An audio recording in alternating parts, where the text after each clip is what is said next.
No niin, morjesta kaikille ja tervetuloa uuden videon pariin. Siitä on hetken aikaa, kun mua on näkynyt täällä päin. Ja erittäin paljon kiitos teidän kärsivällisyydestä, että jaksatte odottaa näitä videoita. Mä oon lukenut paljon kommentteja, että voinko tehdä videoita, missä käy nostaa lisää elokuvia ja että on paljon faneja, jotka odottaa ja seuraajia. Että kiitos teille kärsivällisyydestä. Mulla on ollut semmonen pienimuotoinen tauko. Et miettinyt vähän, että mitä rupeisin tekemään. Ja mitä on kommentteja kattonut, niin tosi monet teistä tykkää tämmöistä ihan arkista vlogeista, joten tervetuloa lämpimästi uuden videon pariin. Mitä teille kuuluu? Mulle kuuluu hyvää. Mä oon viime aikoina tehnyt vähän raskaampaa duunia. Siihen on kuulunut muun muassa muuttohommia, sitten varaston järjestelyä ja talvisin lumitöitä ja näin. Ja mulla nyt on selkä ollut tässä vähän kipiänä ja kesälomalla tällä hetkellä, en sairauslomalla, mutta kesälomalla. Ja ton selkäkivun takia mä oon sitten vähän kevyempiä hommia tehnyt kirpputorilla, järjestänyt tavaraa, hinnoitellut ja semmoista.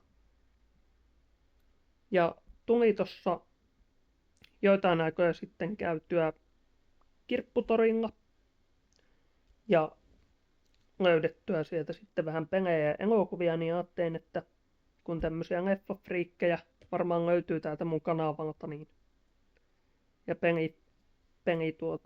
harrastajia, niin löytyi Top Gun elokuvan tapaan oleva PlayStation 2-peli. Mä en muista ikinä, että mä olisin ollut tästä kuullutkaan. Maksoi jonkun pari euroa, no pitihän tää nyt nappasta messiin. En oo testannut vielä, mutta veikkaan, että moni keräilijä ja Top Gun-fani voisi tykätä tästä.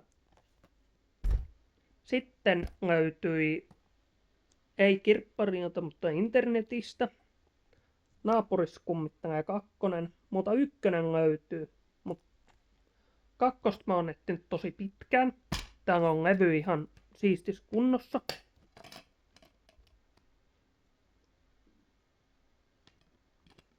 Ja tää kansi on erittäin komia. Mä tykkään tästä todella paljon.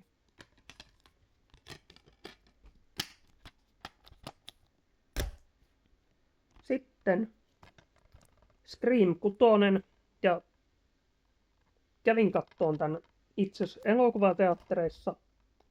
Aivan loistava. Vaikka päänäyttelijää tässä ei ole roolissa Neve Campbellia, mutta tää onnistui todella hyvin tehtävässä tää elokuva, että perus slasheria ja Scream-meininkiä on mukana tässäkin elokuvassa, että te, jotka tykkäätte Scream-elokuvista, niin suosittelen lämpimästi katsomaan ja 7 osaa odotellessa. Sitten löytyy tämmönen kuin Little Fish Trilleri. En oo ikinä kuullutkaan enkä kattonut, mutta thrillereistä ja kauhuleffoista tykkään, niin tääkin ottaa jossain vaiheessa katsontaa. Ja viimeisempänä, mutta ei vähäisimpänä, thrillerien elokuva nimeltä The Skulls, josta en myöskään ollut kuullut paljon mitään. Että semmonen elokuva pläjäys tähän alkuun. Ja on noita elokuvia tullut tässä niin kuin vuoden tauon aikana aika paljon ostettuakin ja sain noita VHS-elokuviakin aika paljon tossa yhdessä vaiheessa matkaani ja niitä katsellut. Mutta tämmöstä näin nyt alkuun. Kertokaa, ootteko mitään noista elokuvista nähnyt, ootteko pelannut Top Gun-peliä ja mitä mieltä ootte kyseisestä pelistä.